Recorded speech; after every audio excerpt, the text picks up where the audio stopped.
Somewhere on your screen, there should be like a recording thing. Yes? I see some nods. Did whoever asked me about it earlier see it? Cool. So if you don't see that, that means I'm not recording, and you should just interrupt me and let me know I'm recording. Cool. So today we are going to talk about variables, methods, return values.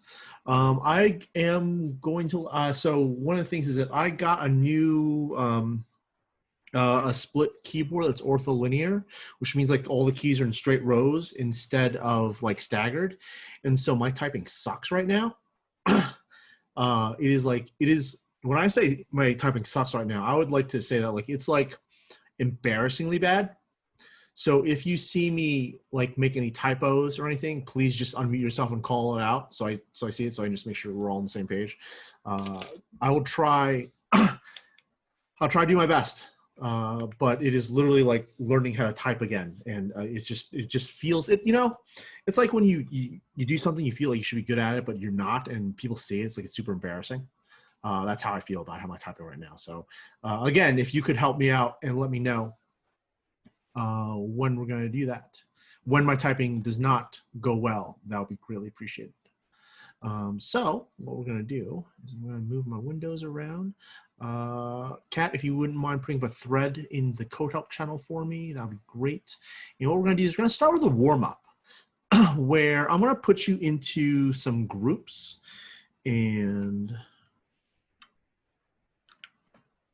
I'm going to post a image in your Slack channel.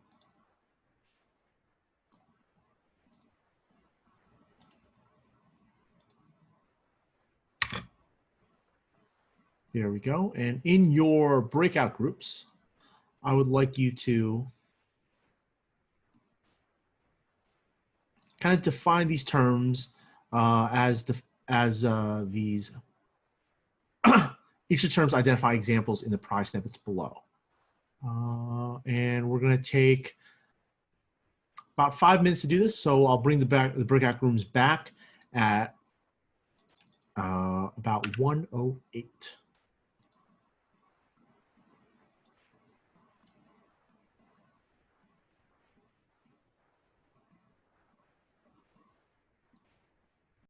So again, if you come up from breakout groups, like please do help me out and check to see if I'm recording or not, just to make sure that I remember you that. But yeah, so we kind of defined some terms in together.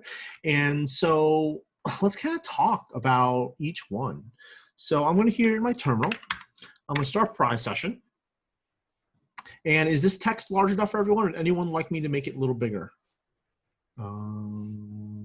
Okay, looks like everyone is happy. Again, at any time, if you ever want me to make it bigger, just let me know. Not a big deal to do that. Cool. So when we talk about a method, first thing we're going to talk about are methods. And the idea is that a method is a group of related instructions that achieve some purpose. That's fancy talk. Let's talk about it in action. If I do this,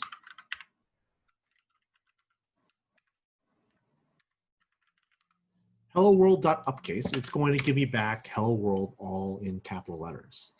The idea here is that upcase is the name of a method. The job of this method is to create a version of the string, the hello world with all capital letters, right? And the idea is that like methods are used to allow us to reuse code. Like what would we have to do if we wanted to do what upcase does, but we didn't have upcase? So what if upcase didn't exist, right?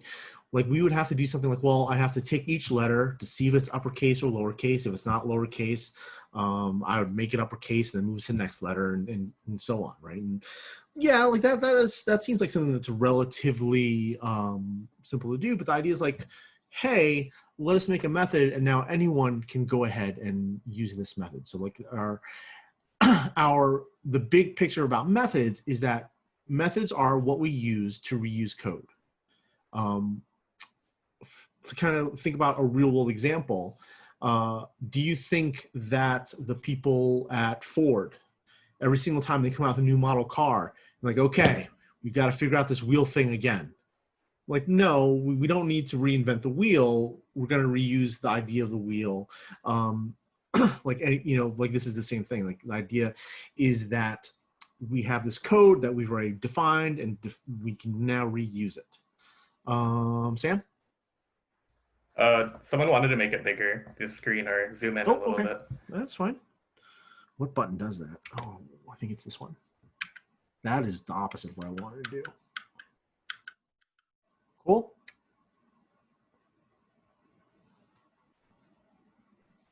Awesome. Yeah, all the buttons are in different places, and it's maddening. So in this example that we were talking about, methods run on objects.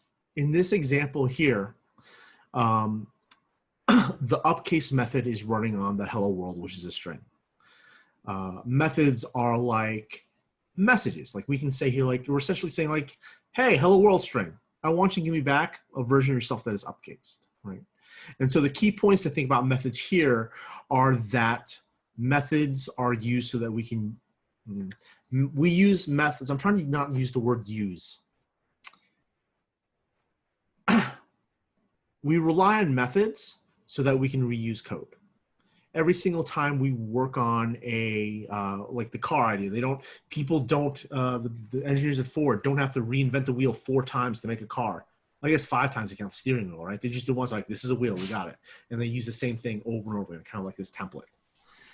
So we use methods so that we can reuse code, and methods run on objects. Questions about methods so far? Let's take a pause here. Anyone wants to talk about methods in particular, or we can just keep going. I just wanted to give the opportunity to go ahead and talk about it. Cool.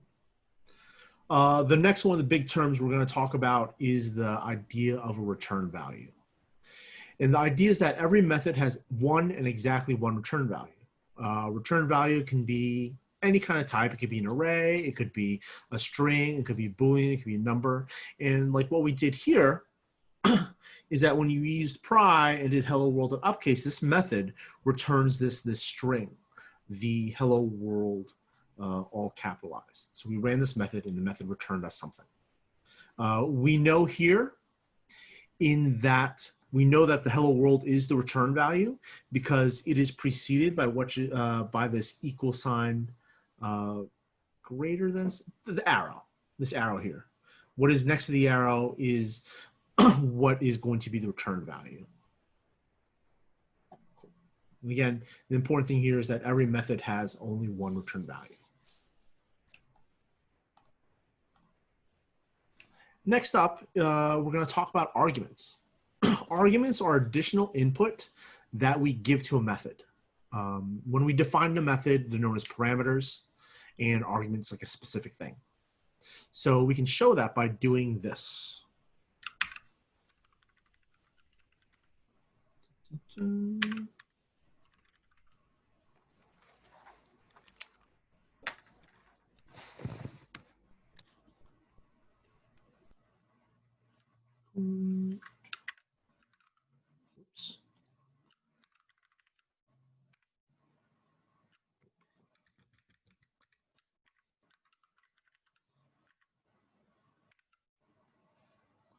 And I missed the question mark. There. So this is the example. And the idea here is that we are running the include question mark method on the hello world string. And this include method is taking an argument, and that argument is the string hello. And the idea behind this include method is that this include method returns true or false. And essentially we're asking like, hey, hello world string, do you have the word hello in it? It does, so it returns us true. And so in this example here, the include method takes one argument, but methods can also take multiple arguments. So we can do a hello world.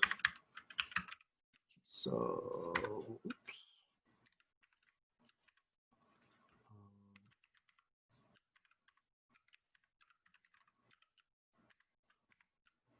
We can do this, and we run it. It says hello Turing.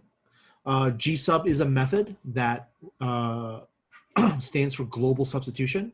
So what it's going to do is that whatever string we run GSUB on, it's going to look like, hey, is there a world there? Every single time I see world, I'm going to replace it with Turing.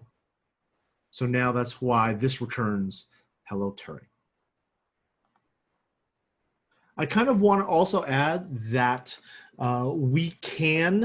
the parentheses are optional.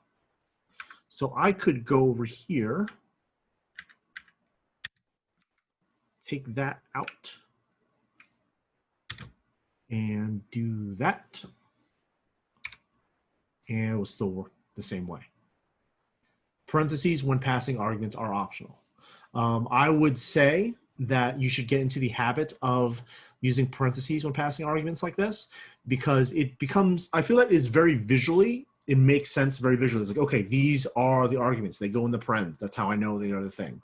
I would say that whenever you're writing code, be as explicit as possible so there's no question as to what your intent is.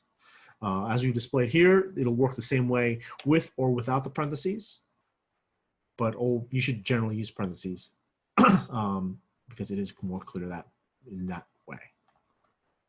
Question about arguments and parameters. Cool. All right. Next big one. Variables. How many people here liked algebra when they had algebra in, wow. That is more than I expected. I was not an algebra fan. I think that I was not an algebra fan because of the variables, because they were all like X, Y, A, B, and C, and it's like it's very hard to kind of wrap your head, I feel, around abstract stuff. So to that end, don't use like single letter variable names. We'll talk about that a little more. But a variable is a keyword that we ourselves create to hold return values that we want to maintain and reuse. So I think a good example is like, hey, if I want to do a program to use hello world all the time, like I don't want to have to type in hello world all the time. Like I can store the return value in a variable and then reuse it somewhere else. So we can do something like this. We can do greeting, greeting equals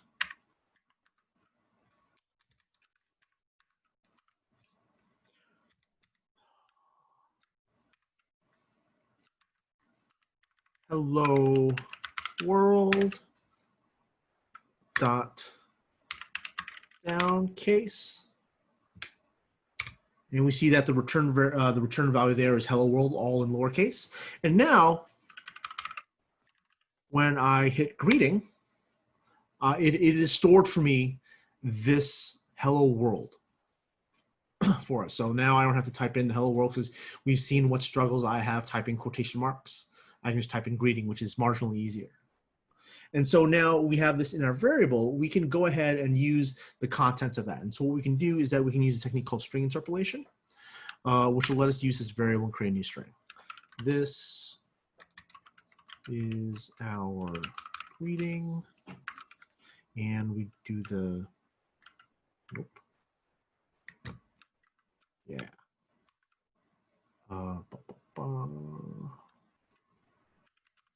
Greeting. That. And the octothorpe and the curly braces, what it says, like, and we have this inside a string, it is going to replace this here with the lowercase hello world. So when I hit enter, it says, this is our greeting hello world. Now, you can see that I did not have to type in hello world. I could type in greeting, and that's what appeared. So I could also do something like greeting equals pizza. And I can go, this is our greeting, and this is our greeting, pizza. I would love to be greeted with pizza every single time someone greeted me and just gave me some pizza. That would be a very wonderful, wonderful thing to do. Let's start the trend. When you greet someone from near and out and give them some pizza, the world would be a happier but also fatter place. Cool. Awesome. And I think that we've shown here that once we define a variable, we can also redefine them. Like when we started, greeting was hello world. I have now changed to pizza.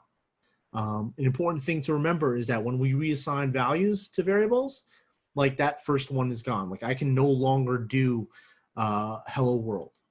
Like that is no longer something that exists. There's no more hello world. There's only pizza. So be aware when we do that. Cool. Questions about variables? Cool. A lot of the stuff we should have kind of like gone through in your pre-work, and we're just kind of like overviewing, make sure everything's on the same page. And so far, we've been using methods that were given to us in Ruby, right? And so now I want to show you that, hey, we can make our own objects. We can do our own things. And so what I want to do is I'm going to go up to my editor. I can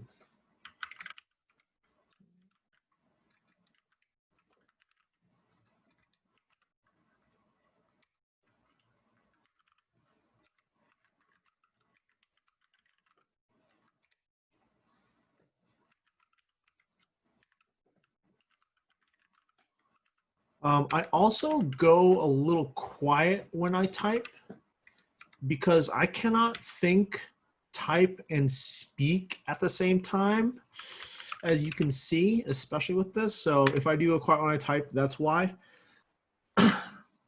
Because those are three things that I am unable to do at the same time. But if I try to do it like I am now, it takes a lot of effort. And especially, cool. All right. So I'd like you to take 2 minutes. If I were to go here and quit pry, and I were to run Ruby variables.rb and I hit enter, take 2 minutes to think of what I would see on the screen. What would happen when I run this code? We'll take until 1:25. Give you some time to ponder this mystery that I've presented you.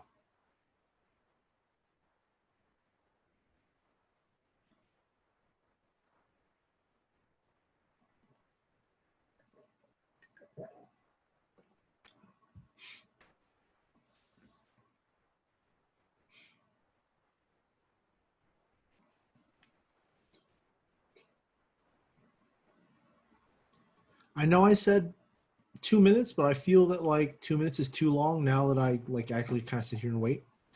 But before we talk about that, I would like to present you with a question. How do you keep a cohort in suspense for 5 minutes? You'll find out after your break ends at 1:30. Let's take a break. Let's see you back at 1:30.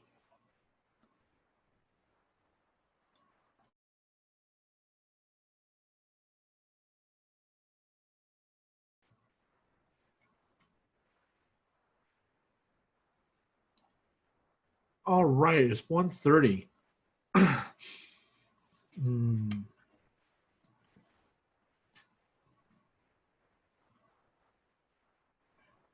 All right, as y'all pop back in, Karen, what do we think is going to happen if I hit enter right now? Nothing. Got nothing. Anyone agree? Anyone disagree? Anyone have no thoughts whatsoever? Okay. Adam, you have your hand up? Yeah, I think nothing will happen visually, but I think in the background, something will definitely happen. You're definitely doing something here. Let's run it and let us see what happens. As my dog brings me your toy, like I don't want to play with you right now. Oh, what have I done? What have I done?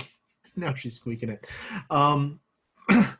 So we see nothing happen on the screen. And the reason why is that up here in our code, our class and def keywords here, we're defining this class, we're defining this method, but our code does not call the method. Remember here that methods run on objects. So the first thing we have to do when we're doing this is we need to create an object using our class, then we can call a method on it. So to get this work to kind of like show something on our screen, we're gonna do calculator spacebar equals calculator.new.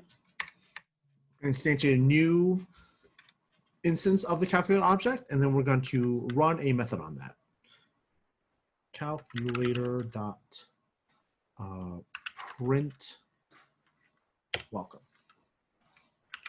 And when I go back down here and I run the thing, it prints out welcome to calculator. I also want to note that like my screen is set up in this particular way where my editor is taking up the top 2/3 and my terminal is taking up the bottom third here, and that is intentional. And I need to, no, I kept recording. That's fine. That is intentional, and that like I like that you should have both screens visible on your monitor at all times, because this lets you kind of work a little faster. You can, if you have an error in your code, the error is always right there and staring at you. V? Yeah, I was just wondering, because you created before you called the method in the thing, but it's not necessary, right? You could put just the method and then the argument. So you mean like up here? No. When you call the method, like you would be able to call the method and use a variable, use an argument instead of creating the instance. What do you mean by an argument? Like the method we've created here doesn't take any. Oh, it doesn't take an argument. But what if you just call it without anything, without creating an instance, nothing's gonna happen. If you just call the method. What's gonna happen. So let's see what happens, right? I'm gonna comment that out, and I'm going to run this code again. And what we have here is an error saying that undefined local variable method calculator, because we never defined lowercase c calculator. So what we're trying to do is we're trying to run this method on something that doesn't exist. What happens if you just write print underline welcome? Yeah. Nothing else. Yeah. Let's show you that, and I'm going to do. Oops.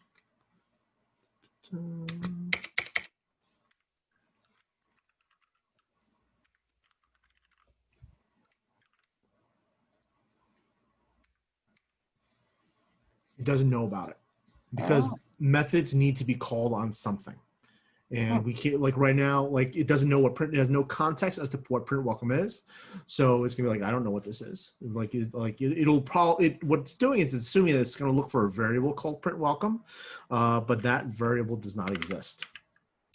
Okay, cool. Thanks. Was save. And let me make sure that works again before we continue on. Yep, here we go. Cool, Jesus? Yeah, so just for clarity, I guess. So in the background somewhere, there is a class string, and then there's a def of upcase, and then in there is the stuff that makes it upcase that we just don't see, right? Yeah. So they could be class of array, and then there's a def of there's a lot of stuff that's built into Ruby, and then everything it's in between. Yep, we're going to talk more about that a little later on.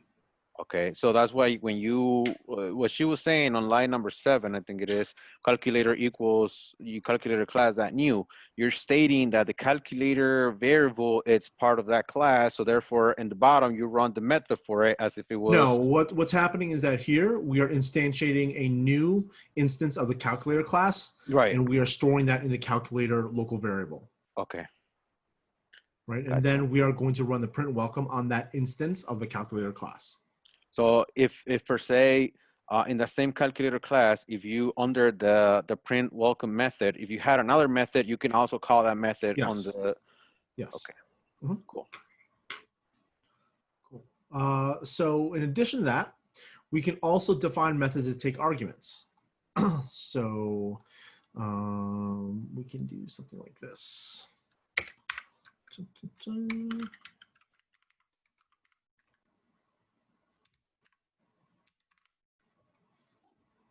Cool, and that's how we generally create an argument. But we want to give this method numbers to add as input. So what we're going to do is that we're going to define some arguments.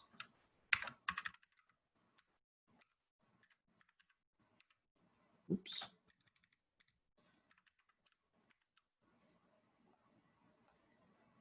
Cool.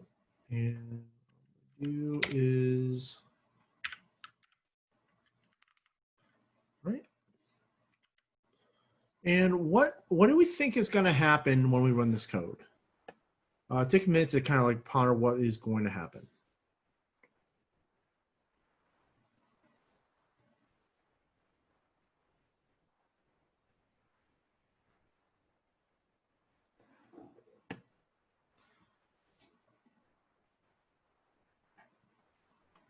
Mike, what do you think? I think nothing is going to happen. Okay, we got to vote for nothing. Ben, what do you think? I think it should actually give you an error because you don't provide the correct number of arguments when you're actually calling the method. Let's take a look. Let's run it. Let's see.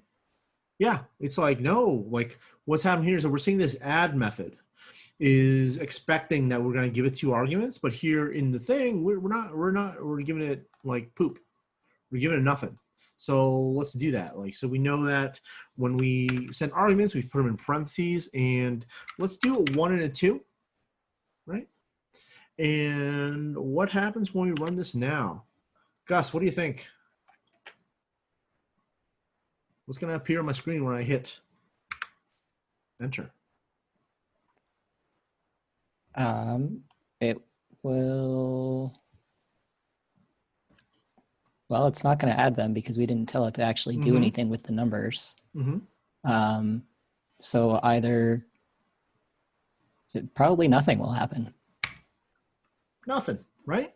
Because it's hitting this method, right? But nothing. It's not actually doing anything.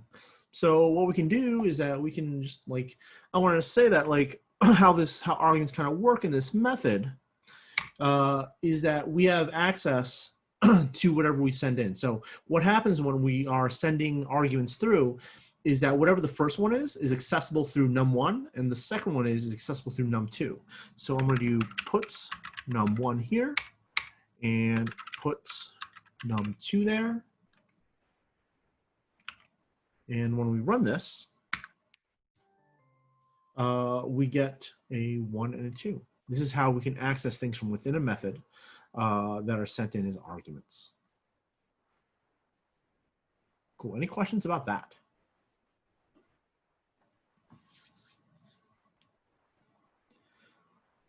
So what do we think, like, what's the goal of this add method that we've created for ourselves? Catherine, what do you think? What is our goal? What do we want it to give us back?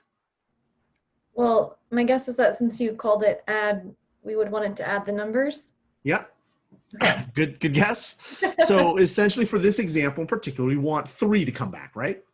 And so what we're going to do, what we want to do is that we want this method to return the sum. And the idea is that a return value is one of 2 things in a method. It is either explicitly defined by using the return keyword, or it is the last line of code run. So, well, to kind of like simplify things up a little bit, let me, ooh, that is not buttons I wanted to hit. This is, I regret everything.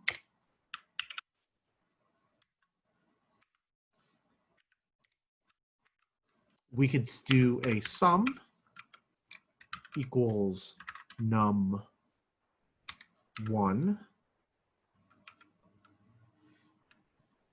plus num2, and then we can say return sum, right? And what do we think is going to happen when I run this application now? When I run this now, Max. I think it's going to do the calculation, but then not print anything because you haven't done anything with what you're returning. Okay. Catherine? Yeah, I just have a question about arguments. So when you're putting the arguments in for num1 and num2, is it storing it as an integer or as a string? It is going to be whatever this is. Okay. So if I pass it in as a data type, it'll remember it as that data type. Okay, cool. Thank you. Cool. Yeah, so let's run this and let's see. and nothing happens. And that's what Max said was right. It's like, hey, it's not doing the thing. So I think it's very important for us to note that returning something and printing something off the screen are two discrete things. They're two different kind of things. And so we have this here. This is here when we're doing the return like this. This is called an explicit return because we're explicitly saying like, hey, I want to return this. What I also want to show you and what I want to, and what generally I do is this, and this is what's called an implicit return. A method, its return value of the method is going to be the last line in a method, and so we have this implicit return. And so what we can do here is that the method is going to return us the sum, but we still got to do something with it, as Max said. So what I'm going to do is I'm going to set that equal to there, and I'm going to put sum, and I'm going to run it. And we see that we have that 3. Right. I think, again, very, very important that returning and printing are not the same thing. Karen? So, like, I'm trying to figure out how to word this, but sure. In like implicit returns versus explicit returns, is one preferable over the other, or like what situation? Yeah. Most people will do the implicit return. There will be your oddball kind of edge case situations where you'll do an explicit, but you should get used to doing the implicit return. Cool. Ben? Yeah, I just kind of had a syntax, maybe logic question, in which way if you put the sum equals calculator.add on, like if you did puts sum equals calculator on one line, would it just print out what it would store, or would it actually store it? Is there like a hierarchy of pertinence, whatever it was called? Yeah, order of operations? Yeah. So would it like only print out what it's doing, or would it actually store it? Let's find out. Let's find out.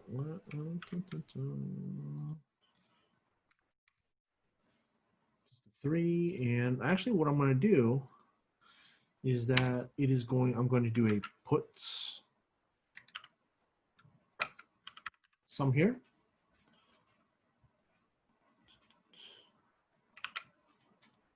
So if it does store it in sum, we'll see it twice. And it does. So essentially the thing is that, like, this goes back to what we were saying before, is that methods sometimes, methods, the parentheses are optional. So this here, what's really happening is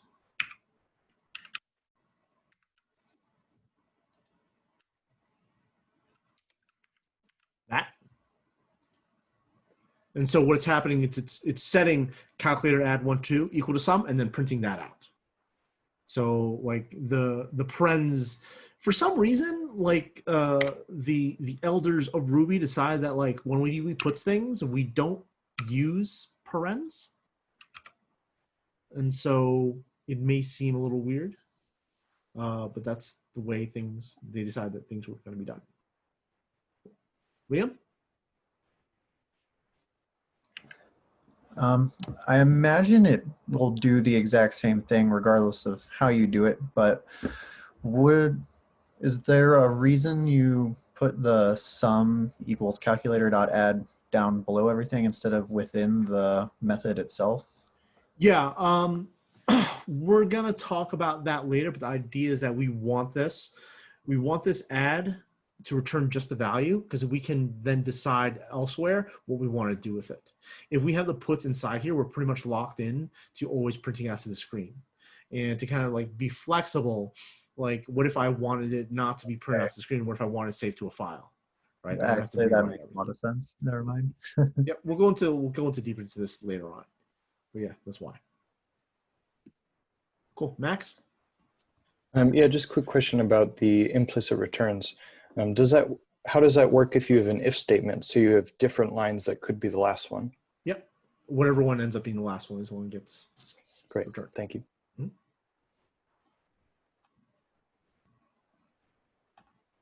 Cool.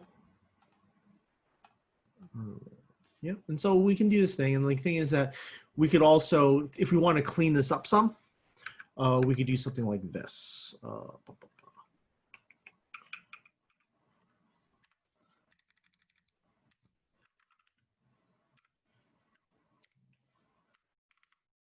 Just having it print out the return value like this. No.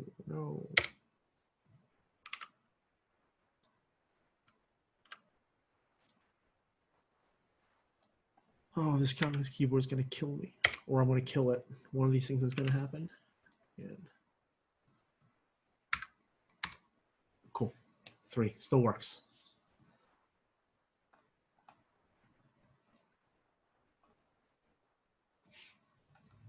Awesome. Any questions so far, Jesus?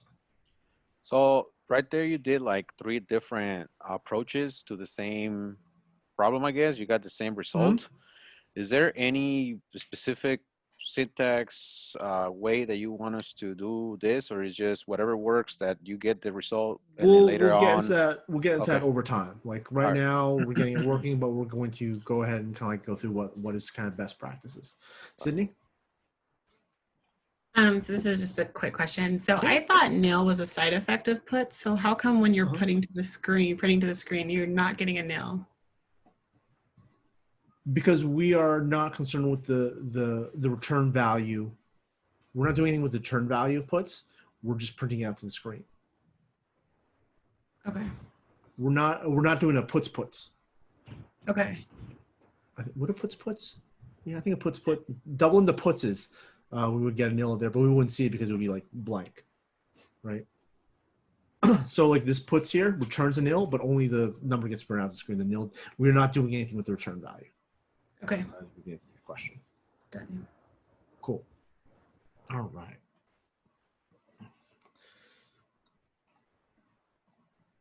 So we standardize how we kind of do things, right? And so let's say we do this.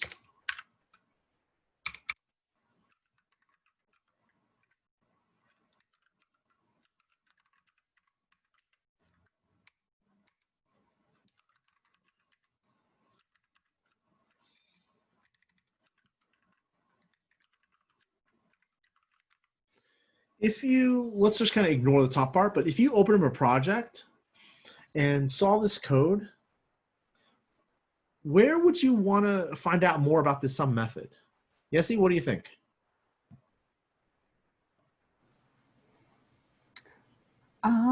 I think looking at the Ruby doc would be a good place to start to kind of figure out more of like what it does. So I'm talking about like this thing here, and we're running a method on this thing object. Where do we think we would look to find out for the thing? I don't know. That's fine. The kind of big picture is that like this kind of leads to these questions about like what is standard, and the idea is that like let's say that this thing object was created by someone else. I would look for a thing.rb file. Classes that we work on should be in a file name of the same kind. So like I just named this variables.rb because we're in the variables class. But if this file is going to be the calculator class, it would be calculator.rb because it contains the calculator class, and it should only contain the calculator class. So if I was looking for some method that ran on this thing object, I would expect that there would be a file called thing.rb that has a thing class, and in this thing class, I would have a method called some method that I would then find that whatever that is about. Classes should only have one file, and the idea is that this is something called the principle of least surprise. Is that if you were to come into some code and let's say you were working on a car, something that had a car object, and you want to know about the car, you want to know more about the car object, what file would you want to go find that in? If we think about naming things as a principle of least surprise, If you want to find more things about a car class, what file would we look for? What do we think? Gus? So I'm hearing like basically one file per class, but is there a situation where you would be working with like multiple classes in one file, or do you have to keep everything separate? You keep everything separate, right? Okay. So like if you're working with a car object, if you're trying to find out more about a car object, you're going to look for car.rb, right? Because the idea here is that like if I'm working on if I'm trying to find a car class, I'm not going to look in truck.rb, right? We're trying to make it easy so someone can just like figure, like the idea is that we write code not for ourselves, but we write code for the next person. And so like why on earth would someone put the car class in truck.rb? Like that makes no sense. You want each class to have its own file and the file to be named whatever the class is. While teaching, I may put multiple classes in one file just so they're on the screen at the same time so you can see it easier. But like I would never in like code that I'll expect you to run put multiple classes in one file. Got it. Thanks. Cool. Liam? Is that like something that's common between like all programming languages? Like if I went through like the programs for any of my like applications and looked through those files, would like each individual class have its own file in there, or? I think I would say for a majority of program languages, that's true because it's just something that I think universally that just makes sense. Like the idea is that you want to organize things in a way that sounds like like you would not put your tax documents in a folder that said coupons, right? I think does that make sense? Like in like real life, makes sense. right? That's cool. I thought like when we'd be programming, we'd just be like making one massive file that would be our entire program. Never. Okay. I mean, not never. Sometimes we'll have to commit sins, but like we try not to. Like the idea is that we want to kind of avoid that. Like we'll go into this a little further in depth later on, but we expect that like if we're truly operating by good object-oriented principles, like our file sizes will not reach 100 lines in length, ideally. Oh, okay. Very cool. Yep. Cool. Awesome. And to kind of go on what Jesse said earlier is that if we are dealing with like a built-in method that we weren't really sure how to use, RubyDocs is like our place to go. Cool. Any questions? Liam, is your hand still up from before? Or is that a new hand?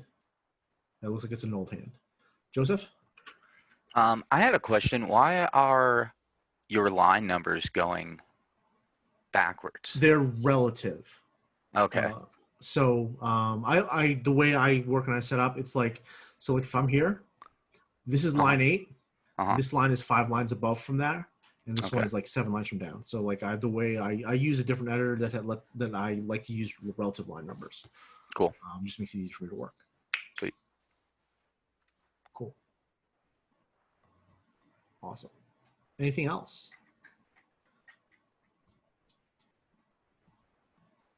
Phil? Hey, Mike, I was just curious the definitions of like explicit return, implicit return. So it's explicit because you use return. You call return. That's the only main difference there, right? Mm-hmm. Okay. Yeah, cool. implicit return is we're depending on the last line is whatever that value is going to be. Great. Cool. I also want to mention is that we can also call methods from within other methods that are in the same class. So we can create a sibling method inside here. Let's call it def print sum and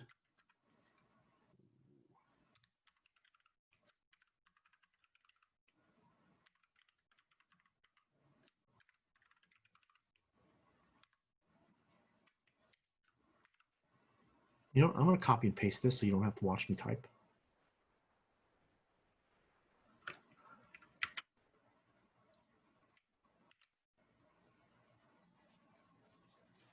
Cool. And what I'm going to do is that I'm going to take this away. And want to do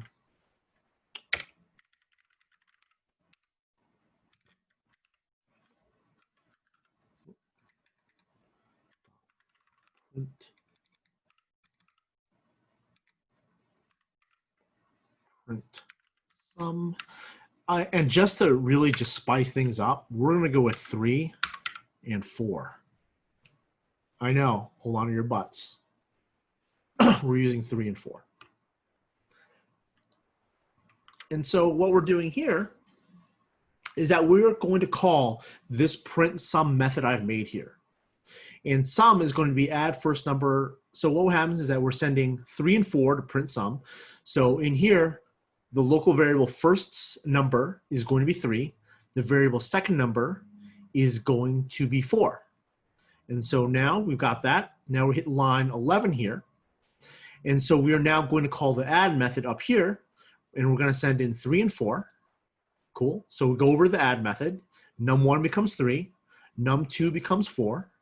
We're going to add that, which is going to be 7. 7. I should probably say that with more confidence. It's going to be 7. How's that? Great. So we have the 7. It's going to be set equal to the sum. And now we have this bit of thing where it's going to print out the sum of 3 and the sum of, no, I'm sorry, the sum of 3 and 4 is going to be local variable sum, which is going to be 7. Questions about what we've done here? We're trying to show that methods can call other methods. And this is a technique we use to kind of break up our code. The idea is that we want small methods that call each other to generalize our code and open things up for reusability. And so this brings us to like our discussion of like the very first kind of big idea about object-oriented programming. And it's called abstraction. And the definition, no, not the definition, but how I would describe abstraction is that we take something that is complex and we kind of shape it in a way that complexity is hidden and we are provided with a standard interface. And I think I keep going back to the idea of a car because I think it's one that people can kind of wrap their hands around. Has everyone here driven a car or some other vehicle at some point in their life? Right? Cool. How many people here know the intricate workings of the internal combustion engine? I see some like, nyeh. I understand there are valves, there are pistons, there are little explosions in there. But the question is, do you need to understand how that works in order to drive a car? We don't. For most people, you know that you've got the wheel. You turn the wheel right, the car goes right. You turn the wheel left, the wheel goes, no, the car goes and the wheel goes left. Right foot is go, left foot is stop. I'm not going to talk about manual, but like you like these are all things. But does anyone here really understand like what literally happens when we press on the gas pedal, right? Like I presume that like more gas goes in the engine and things go faster and makes louder noises and the car goes, right? But like I understand in principle how the internal combustion engine works, but the idea is that I really don't know what happens inside. And so this is kind of like the same thing that's happening here, is that we don't really care when we were talking about this print sum method, do we really care how the numbers are getting added up? No, we don't really care. We just know that it's going to give us the right answer, and that's all that matters. When you get into a vehicle and you press that right foot on the pedal, it's going to go forward. Will it go forward depending if you're in a Tesla or in like a Toyota Corolla? Like, does anyone know how electricity and electric motors in a Tesla work? I'm like, God, no. I've read there are magnets involved. And the thing is, that's the beautiful thing about it, is that we don't care. We don't need to know. Like, if you know how to drive a regular gas car, you're going to be able to figure out how to drive like a Tesla, an electric car, natural gas powered car. I don't know what other things cars are powered by, but like those as well. the right pedal still makes it go, the left pedal still makes it stop. And that's what abstraction is. All we care about is the interface. All we care about is this add method. It takes two numbers and it will add them. It'll add them together and give us the result. We don't need to know that it uses the plus sign. There's probably some other weird ways to add two numbers that it could use. Doesn't matter. We don't care. All we care about is that it takes two inputs. It gives us one back, which is the sum. Right? And the idea here is that there is a balance to be struck with abstraction. We don't want to too abstract things. We don't want to be too realistic. Right? It is essentially abstraction in relation to computer science and object-oriented programming is that complexity is being hidden from the user. Much the same way a car hides complexity. Car, right foot go, left foot stop. This add method takes two numbers, gives us the sum. Questions so far?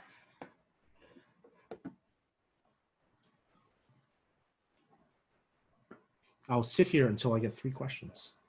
You have until I finish taking a sip of my drink.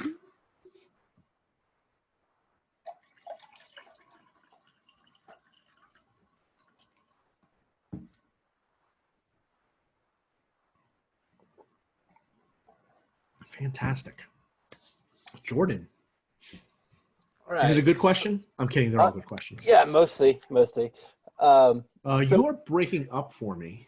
Oh, I am. Sorry. I think it's me. Let me switch headsets. Is anyone else experiencing my voice breaking up at all? Give me a second here. Okay, cool.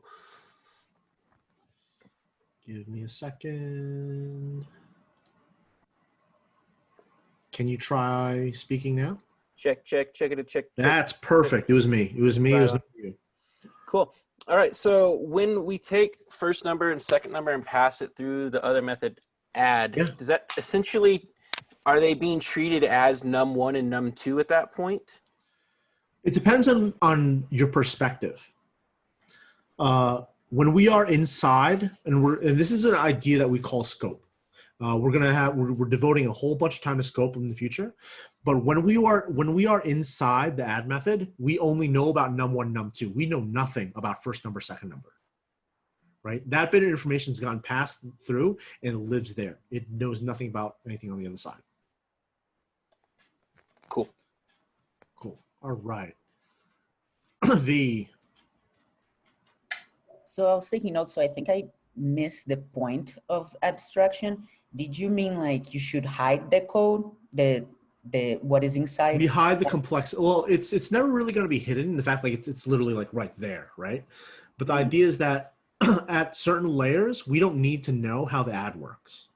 Like the print sum method, all it knows is that I'm going to take two numbers, I'm going to send away for information, and it's going to give you back a thing, and I print this thing out. The idea is that we want our methods to have one job and one job only, and we use abstraction to attain that goal. Okay, so you're not talking about clicking on the line to make the code smaller. Okay, all right. Yep. We're talking about like separating things out. We're pulling things apart. And this is one of these topics that's kind of like hard to like really get intellectually from just like talking about it. It's when you start implementing this into your programs and start seeing more, you'll be able to make the connections a little more easily. Thank you. Cool. Yeah. Jordan? Oh yeah, I was just wondering, is it kind of like knowing how to spell a word versus speaking a word in conversation, maybe? Like where it doesn't matter if you know how to spell the word, if I can speak it to you. A little bit. Okay. A little bit. Right? Because the thing is, like, at some point, you still got to know how to spell it for certain circumstances. Heard. The idea is that you don't necessarily want to. You don't need to spell it every time you talk, I guess. Like, you don't need to respell every word you say every time you say it. I also like to use the hot dog factory as an example. Right? Like I know that animals go in one end and delicious hot dogs come out the other end, but do I really need to know what happens in the middle? No. And they can change what happens in the middle, and it, as the end user, it doesn't really matter. Cool. James? Yeah, my question is about refactoring. You have your add method and your print sum method, is it possible to refactor so that it doesn't matter if you had 3 arguments for the add method and only 2 numbers going into it, it returns an invalid argument even though you only have 2 numbers for the print sum. Is it possible to refactor so it doesn't matter how many numbers go in? It is possible. We're not going to talk about that right now. That's not the point of this. Cool. Karen? So like at what point is abstraction like too abstracted? Oof.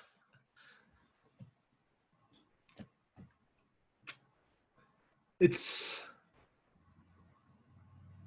hard. It's one of those things where it's like, you know it when you see it, and it's something that you will get an instinct for over time. Is it like it becomes confusing? Yeah, well, yeah, one, when it becomes confusing, but the thing is that like confusing means different things to different people. I think that no one ever abstracts too much. I think people don't abstract enough in general. Okay. So I think that as people new to programming, what your initial predilection is going to be is that you're going to have like methods that do everything. Like just have one giant method. And what we do is that we start pulling things out of that to abstract it out. I don't think that you're going to have a problem of abstracting too much. Okay. And I just want to kind of ask a clarifying question to see if I'm like thinking about this correctly. Can I think about abstraction as like an explanation for like the engineering part of this whole thing? Like, so, say more. like What do you mean by the engineering part? Like abstraction being this thing of like working kind of behind the scenes so that we don't have to know exactly everything that's, you know, but I think about engineering, I guess, like in the same way. I don't know. Like, does that help explain it? Yeah. And I think that like this idea of the general idea of abstraction is that what we're doing is that we are presenting our users with interfaces that are simple to use, where the complexity is hidden away. So for like we can say here, like, hey, what we've done here is like, hey, we've made this method for the user that only takes the 2 things, and then what it's going to do is it's going to go do its thing magically, and it's going to print out to my screen. I think another example, another real life example of abstraction is that when you use Uber or Lyft, the app on your phone, you just kind of like hit a button, you tell it where you are, where it's going to go. Like, do we know what happens when it like figures out how much it's going to cost, how it calls the driver, like that? All that is hidden away from us. And so it's a very difficult kind of connection to make, because like none of this is hidden from us, because we kind of make the whole thing, so we know exactly what's happening, right? But the idea is that how we make it is going to driven out. And I think that like this here, when we talk about our discussion about abstraction now, is very much an initial discussion, initial introduction to the terms. You will get a much more firm handle on what abstraction is and how to work with abstraction as you write more code. And we point out and demonstrate to you and give you some real world examples in code you've written of how exactly to abstract and how you could have abstracted, or we will point out ways in which you have abstracted well. Right. So don't worry. It's like, I don't know. It's this long, big word and I don't know how to spell it with a C, not a K. That's fine. Like, that is fine. Abstraction is a hard thing to get your handle around. And the idea is that one of the biggest surprises to me about computer science and programming is like how much of it is more art-like. How much of it is more like very like by feel. And like, there will be times when you'll look at code and it's like, oh, I don't like that. I don't know why to say. I don't know why I feel that way, but I just don't like that. And sometimes that'll be on code you write. I'm like, oh, like I can say that I've written code, and as soon as I've hit enter, I'm like, oh no, I've done something wrong here, and I do not like this at all. And that is fine. Cool. I saw another hand that disappeared. Oh, Joseph? Hey, so I kind of just wanted to explain it in my own words to see if I'm on the right track. That explanation was pretty thorough, though. But essentially, like, you just want to have the method down at the bottom with, like, calculator print sum. You want to have that concise and say exactly what the method is doing. But as long as it's working properly, the code isn't what matters. It's just that the method does exactly what you expect it to. That's a part of it, right? Unless someone is looking at the code, level. like, but to the user, as long as it's working properly. Yeah. Okay, cool. Exactly. Right. And so that's one part of it. But the second part of it is that we need to go a level deeper, and we need to look at how code works with itself. Okay. The way in which code works with itself is also abstracted. And so I'll give you a kind of another example is that like one of the reasons why we abstract is we make it more easy to reuse our code, right? And so what if I were to do calculator dot print sum, say,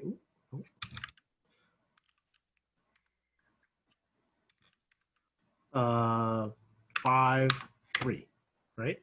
And now I could do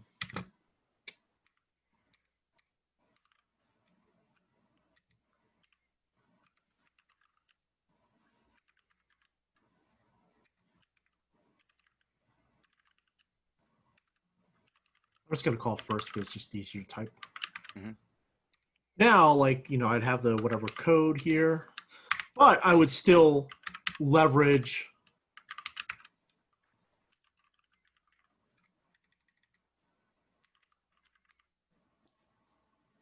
I could still use that sum method. Right. Oops. Right. And that's what kind of like the advantage of abstraction is that when we abstract things out, we now have an add method that I can use regardless of language. And this provides us a whole lot more efficiency. So like, okay, we got French. Well, now let's move it to Spanish. Let's move it to Dutch. Is Dutch a language? Dutch is a language. Yeah, for sure Dutch is a language. And so forth. So we're leveraging the ability to reuse this bit of code over and over and over again. Awesome. Cool. Thank you. Mike? So to come back to your analogy, moving the car would be the print sum, Francis, and then the add method would be what's happening in the pistons, the combustion. Yeah. And so essentially this abstraction here is that we've kind of pulled out the actual adding and the kind of the construction of the string, right? The idea is that one of the things that we kind of want you to do going forward is like each method should be responsible for doing one thing and one thing only. These print methods are responsible for printing the information in the language specified. The adding is just responsible for adding. We've completely separated these responsibilities apart. That's what we're looking to do. Good. Excellent questions for everyone. Like I love the amount of questions that you're asking. Like this is significantly more in Cohorts Pass, and I love it. It's so good. Like I would be happy just sitting like around answering questions all day. Like that's fun for me because it makes me think. And I'd rather answer questions than just like kind of like teach a lesson because I think it's more interesting and fun for everyone involved. Cool. Anything else? Mike, is your hand still up or is that a new hand? Same hand. Okay. Right. We're actually a bit ahead of schedule.